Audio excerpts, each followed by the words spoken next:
Saya ini mantan penyidik ya, 36 tahun jadi polisi. Dikatakan pagar itu untuk mencari pelakunya. Nah sekarang udah sekian lama, siapa pelakunya? Belum ada, Pak. Ya tanya aja kepada nelayan, Pak Kulit, Pak siapa itu, dia udah tahu pelakunya. Oh. Sudah terang benderang ya, seperti makan siang pakai lampu petromak gitu ya. Kasusnya itu ada berapa? Kasus pagar laut, oke lah. Yang menyidik itu adalah PPNS dari KKP. Hukumannya bisa denda, bisa juga penjara. Baca undang-undang tentang pengelolaan pesisir dan pulau-pulau. Mendirikan bangunan secara fisik itu ancaman hukumannya ada penjara, ada denda. Oke, sekarang masuk ke pensertifikatan. Laut disertifikat. Sudah benar, kejaksaan periksa mulai dari siapa? Lurah atau kades. Dan kades ini memakai tanda tangan, memakai KTP warga yang dipalsu. Kemudian diterbitkan sertifikat, berarti ada yang memproses ya, memasukkan keterangan palsu untuk alas hak terbitnya sertifikat, itu minimal pidana umum pemalsuan. Kemudian memberi uang itu suap.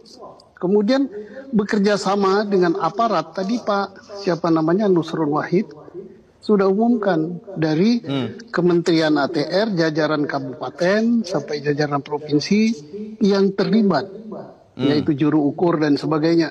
Nah ini komplotan ini adalah komplotan kejahatan ya, pensertifikatan terhadap harta milik negara. Laut itu nggak ada pemiliknya, kemudian dijual, maka pembelinya ini persekongkolan tindak pidana pemalsuan, korupsi dan menjual aset negara. Laut dijual.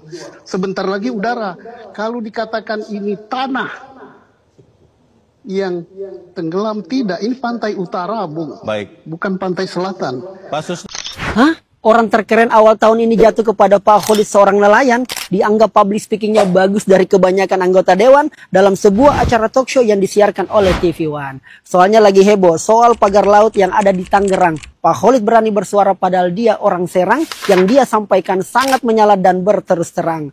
Lintas kementerian dan lembaga negara saling lempar. Siapa yang memasangnya sejauh ini belum ada kabar. Tapi Pak Khalid menjelaskan dalangnya bikin publik berdebar-debar. Dari apa yang disampaikan oleh Pak Khalid di ILC, bahwa keterampilan berbicara tak mengenal profesi. Beliau bisa lakukan karena rajin baca dan mengasah literasi. Untuk memperkuat argumennya, dia kutip sebuah buku, yaitu Logika Penjajah yang membuat lawan bicara mati kutu, dan kita belajar lagi bahwa public speaking bisa membuat kita maju. Apakah itu omon-omon? Terbukti skill berkomunikasi sangat penting. Gara-gara kemampuannya dan keberaniannya membentuk personal branding, kamu juga bisa selama mau ikut pelatihan biar omongannya full daging. Walau ada yang katakan katanya Pak Khalid mirip Rijal, tapi yang jelas kasus ini mari bersama kita kawal dan Pak Khalid tetap aman dari ancaman walau tanpa patwal.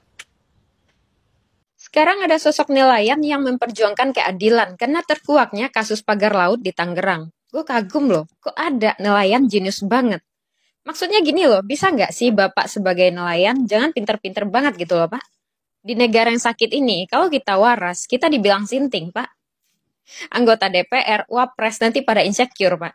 Nggak bisa ngomong sehebat Bapak. Orang-orang yang katanya intelek di negeri ini nggak punya tempat gitu loh Pak, kalau semua orang kebawa pinter karena argumen Bapak.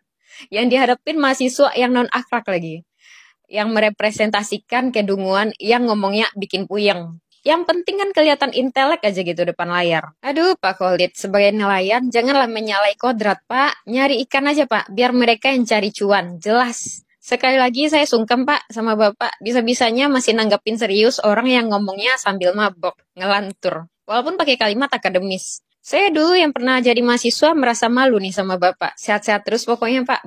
Bahaya nih negara kalau banyak orang cerdas bisa maju nanti, ya kan? Ya mafia pada angkat kaki, oligarki pada gulung tikar, dan buzzer pada bertekuk lutut. Bentar. Kayaknya ini mimpi deh. Kan ini Indonesia ya. Surganya mereka. Koreksi kalau benar. Apa pendapat kalian? Tulis di komen netizen. Share videonya. Nah kemudian ini dibuat suratnya. Kalau udah dibuat suratnya pasti dijual. Pak Khalid merupakan nelayan yang baru-baru ini viral karena vokal untuk menyuarakan hak-hak nelayan yang merugi akibat pagar laut. Dan saya sangat mengapresiasi Bapak ini karena apa? Karena dia punya public speaking yang bagus, dan punya informasi yang banyak. Dan saya pun sebenarnya mempertanyakan identitas asli dari Pak Khalid ini. Karena saya sendiri curiga mungkin Pak Khalid ini nelayan, benar seorang nelayan, tapi seorang intelijen yang ditempatkan sebagai nelayan karena dia punya banyak informasi. Kalau misalnya ditanya siapa otaknya, siapa orang yang buat, dia tahu. Dan informasi ini dia dapat dari mana?